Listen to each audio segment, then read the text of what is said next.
Picturesque. Most who visited the countryside surrounding Dunwich, a village beside the sea, called it picturesque. But beneath the shade of a cherry-tree orchard, Caroline Clapham scowled at the canvas before her, upon which she had painted a depiction of sheep wandering beneath the orchard's trees. Her landscape didn't at all capture that lovely, dream-like quality that so many felt when they walked in that very same orchard.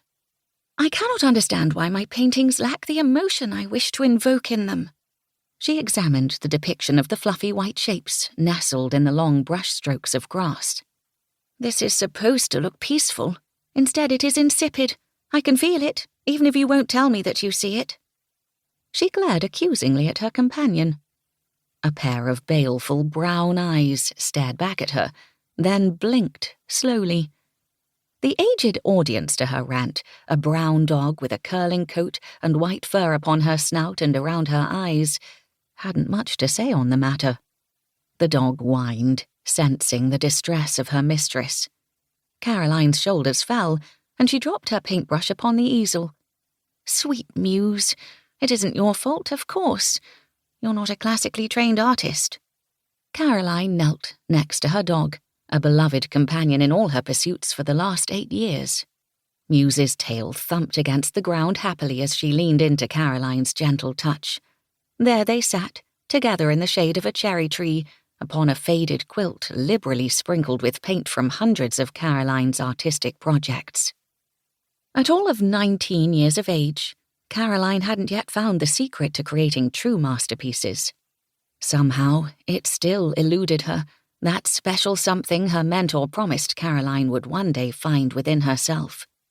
Yes, she possessed a talent and had turned it into a skill through a great deal of practice. But the sheep on her canvas were only sheep, the trees, only trees. "Maybe it's the light," she murmured to herself, tilting her head to the side as she studied the canvas. Muse whined again. The dog wanted more attention before Caroline focused on her task and wasn't shy about letting her mistress know. "Spoiled," Caroline said softly, fondness in her voice. The dog had come into Caroline's life the same summer as her papa. Everything had changed for her, her mother, and her grandmother in those precious weeks that a lord's son had stumbled onto their property looking for directions and a meal. Caroline released a deep sigh, her eyes sweeping across the meadow between the orchard and the cottage where her family lived. That cottage had changed too. After Mama and Papa married, they built onto the thatched building. There were more rooms with new purposes, including a bedroom for Caroline's little sister and another for her twin brothers. Leaning back on her elbows, Caroline narrowed her eyes at the cottage. She had sketched and painted that building a dozen times or more, and still she hadn't possessed the skill to transmute the love contained within those walls to canvas or paper. What was wrong with her? Muse's head turned, and her tail thumped happily against the blanket. Caroline followed the dog's gaze to find her papa coming through the trees, rolling his sleeves down his forearms, his coat tucked under one arm. He spotted her at nearly the same moment, and his expression brightened. Caroline raised her hand in greeting, and he adjusted his direction to come to her side. She turned her attention back to her canvas. She kept both hands in her lap, though. There was nothing more she could think to do with this particular attempt at artistry. "How goes the creative endeavour today, Cara?" Papa stood beside the blanket, peering down at her canvas while Muse's tail thumped all the faster at his nearness.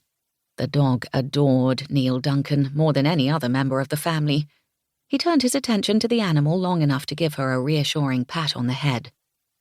Releasing a frustrated sigh, Caroline gestured to the blanket, inviting her stepfather to join her. "I am not certain you want the answer to that question. It will sound a great deal like complaining." Papa took a seat on the other side of Muse, keeping his boots well away from the fabric. "I don't mind hearing complaints now and again. What ails my artist, Too much sunshine? Or is the sky not the right shade of blue today? Perhaps you need better brushes made of silver and the hair of an exotic goat of some sort."